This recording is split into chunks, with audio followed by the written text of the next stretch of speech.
¿Qué pasa, amigos y tomodachis? Soy Adri y vamos a viajar por todo Japón. Sí, enterito. Sapporo, Nara, Osaka, Hiroshima. Y bueno, empezamos desde aquí, desde Kioto. Así que nada, solo os pido una cosita. Sentaros y poneros bien cómodos con unas buenas palomitas. Y nada, que ya llego. Os traigo Japón. ¿Qué dónde? En tu sofá. ¿Qué pasa, tomodachis? Nada, Nijo Castle toca hoy. Increíble castillo imperial de Kioto y carpas asesinas que lo protegen. ¡No! Venga, os lo enseño, ya veréis.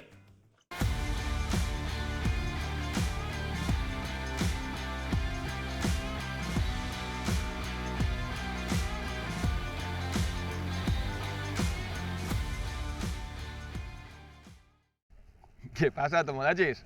Pues nada, hoy toca Nijo Castle. Y sí, digo Nijo y no digo Nijo. Porque el Nijo a los japoneses, como digas así, le va a dar un patatús. Y nada, que justo además acaban de abrir las puertas, así que... Crucemos el umbral, damas y caballeros. Pues esto es Nijo Castle, un castillo que está rodeado de piedras, muros y fosos. Muchos fosos. No, en verdad, vale mucho la pena venir, sobre todo siendo estudiante. Sale muy barato, la verdad. El castillo se divide en 3 zonas. Un círculo principal de defensa, uno secundario y un montón de jardines alrededor. Y este fue construido en 1603 como residencia en Kioto de Tokugawa Ieyasu. Sí, el primer shogun y el más famoso del periodo Edo. Pues hizo Ieyasu, el primero de esa larga dinastía de los shogunes, los Tokugawa, que reinaron casi 200 años en Japón. La verdad es que fue larguísimo. Y de hecho vivieron aquí. Y además, con este templito de aquí detrás, que no es nada, que es solo justo la entrada, que se puede ver el poderío que tenían los shogunes en la sociedad. Durante los siguientes años, el nieto de Ieyasu amplió aún más el castillo. Bueno, le puso más murallas y más torres, pero bueno, mucho no fue acabado. La verdad es que el castillo nunca se atacó y a partir del siglo XVII, pues muy poco usado, la verdad. Y ya en el 867, el castillo fue donado a la ciudad y abierto al público como lugar histórico. Bueno, pues aquí estamos delante de la puerta Kuramon, que como veis es china, no tiene nada que ver con motivos japoneses, pero es normal.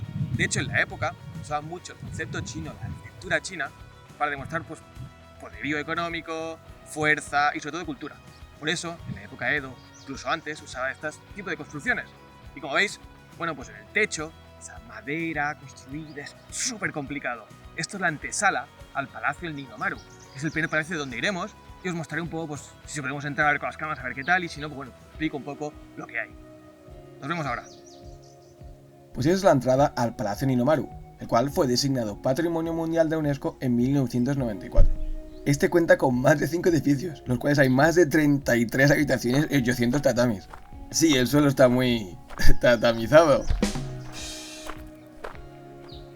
Pues sí, como nos temíamos, no hemos podido entrar con las cámaras, imposible. Pero bueno, os cuento, visto aquí este maravilloso background, os cuento una cosa súper curiosa. Y es que cuando entras, el suelo, una especie de madera, unas tablas de madera, hacen un ñigo, pero exagerado, de verdad. Pero mucho. Y es que, yo qué sé, imaginaros cuando entráis de noche y no queréis despertar a nadie en casa. Y el suelo, pues lo mismo, suena pero muchísimo. Y es que he estado preguntando y se llama suelos de ruiseñor. Sí, como el pájaro. Es que realmente suena como un pájaro. Y es que estaba un poco investigando y tiene una especie de resortes, bueno, que hace que suene mucho más la madera. De una manera pues muy concreta. Y es lo mejor, lo más curioso, es que está hecho para pues, proteger al shogun. Porque en la época, bueno, pues es imposible entrar y acercarte a él sin que detectarlo, era imposible. Que de hecho los ninjas, pues muy ninjas que fuesen, porque no había manera, es que ni Tom Cruise puede entrar ahí. Así que nada, súper curioso y os recomiendo realmente entrar y para ver eso y escucharlo, porque es increíble, es impresionante. Y aunque no hayamos entrado, aquí hay mucho más, como estas campanas de la paz, que también son patrimonio de la UNESCO.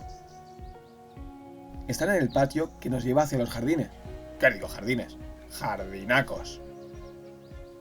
Están al lado y rodean los diferentes palacios. Vamos, que no tiene pérdida. Bueno, pues estamos aquí en los jardines Nidomaru. Los jardines que, bueno, por curiosidad se llaman exactamente igual que su palacio, Nidomaru. Y como veis es magnífico. El agua, los pinos, la limpieza y el detalle es increíble.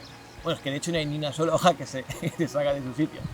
Así que nada, os lo recomiendo venir. Y de hecho, es de los mejores jardines de Japón. Está puntuado como uno de los mejores de Japón, así que Solo venir aquí, visitar el palacio y pasarte por los jardines ya solo vale la pena. Así que venga, continuamos y vamos a las ruinas.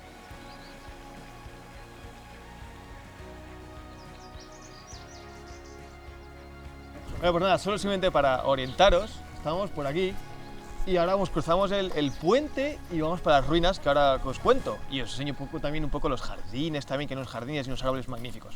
Así que venga, vamos para allá y sigamos.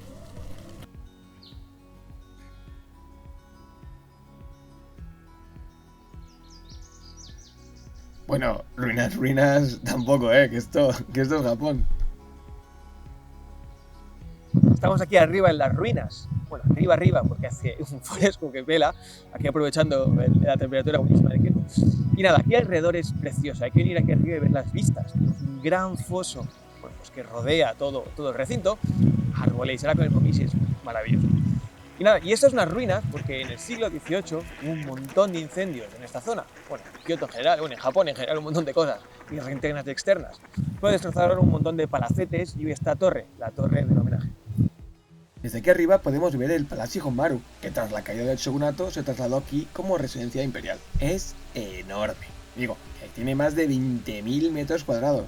Y la pena es que casi nunca ha estado abierto al público. Algunas veces sí que se ha podido, pero vamos, que no se puede, claro. Pero lo mejor de aquí son las vistas. En serio, mirar qué pasada de vistas.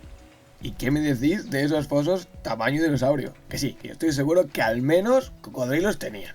Lo que sí vemos son carpas, millones de carpas. Yo creo que protegen más que los cocodrilos. ¿Qué pensáis que exagero? Mira, las carpas siempre han sido un símbolo cultural e histórico en Japón. Y bueno, y un símbolo de protección. Y yo creo que aquí esto no es sentido figurado, Que os digo yo que metí la mano, que un poco más y pierdo los dedos.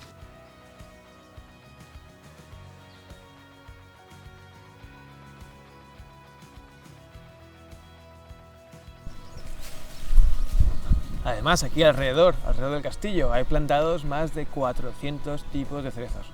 Son de floración tardía. Lo que hace es que, yo creo que hacen trampas, porque aquí normalmente el sakura pues dura entre 1 a 2 semanas. Pero aquí te dura, el sakura es eterno, dura como 1 mes y medio. Así que bueno, si no puedes ver el sakura en otro sitio, en Nijo se puede ver mucho más tiempo que en otro sitio. Así que venga, vamos. Bueno amigos, pues aquí acaba nuestro viaje por Nijo Castle. La verdad, parece que el Momiji está fuerte hoy. El otoño creo que ha llegado a Japón. No, realmente recomiendo que vengáis aquí, porque ya veis, las hojas son preciosas y es maravilloso los árboles y bueno, la experiencia vale la pena. Además que hay un montón de actividades que hacen externas, como bueno, hicieron hace poco un crossover con Team Labs. Es realmente un sitio de los mejores sitios de Kioto. Es inolvidable, sobre todo, como veis, en Momiji, porque caen las hojas y luego ya no caen, pero normalmente es un constante llover de hojas durante todo el día.